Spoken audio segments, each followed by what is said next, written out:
তো এদিকে বড় ভাই ফিরোজ ভাই আছে। তো ফিরোজ ভাই, আপনি আমাদের এই বৃক্ষরোপণ কর্মসূচিটা কীভাবে দেখতেছেন এবং ভবিষ্যতে এই রকম কাজে আমাদের ইনভলভ থাকা উচিত কিনা?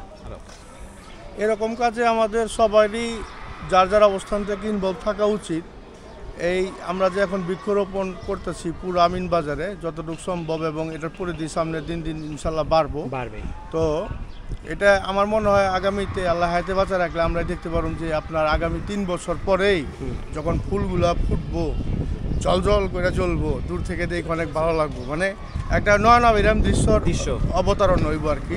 আর এটা আমাদের পরিবেশের জন্য ভালো, অক্সিজেন পাবো, আরো গাছের তো অন্যান্য সুযোগ সুবিধা আছে, ছায়া পাবো। সবচেয়ে বড় কথা হলো এই মাদ্রাসাটা এখন যে রুক্ষ ভাব, এই ভাবটা থাকবে না। এখন যে একটা মরুভূমি ভাব লাগতেছে, এই জিনিসটা থাকবে না ইনশাআল্লাহ। সেটাই।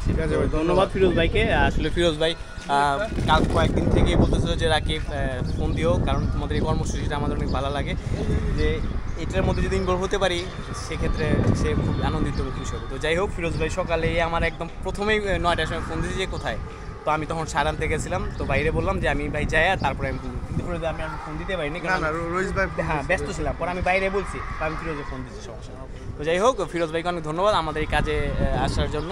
আর কাজ কিন্তু চলতেছে আপাতত, গাছ কিন্তু লাগানো হচ্ছে। এখন হচ্ছে 15 ফিট পর আমরা এই জায়গাটায় দিয়ে দিতেছি।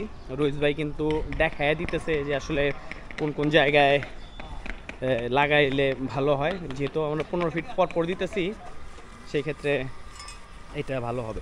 তো রোহিত ভাই, আরেকটা জিনিস করা যায়, ওনার ওইভাবে না দেখায় যে জায়গায় খুঁজবো, যে আমরা একটা বাস দিয়ে দিই, যেহেতু আমরা আনছি বাসগুলো ওখানে দিয়ে দিলে তাহলে ওইটাই সে খুঁজলো, সবচেয়ে ভালো হয়। এটা তারা মার্ক করে দিই আমরা 6 ফিট। হ্যাঁ নেই ভবিষ্যতে তোমার হ্যাঁ পিলার বাড়তে পারে 6 ফিট দেয়। হ্যাঁ, এটা দুইটা দেন তাহলে 6 ফিট। এই যে 6 ফিট, এইটাই 6 ফিট। তো এখানে মাপ ঝোপ করে এখানে দিয়ে দেওয়া হচ্ছে।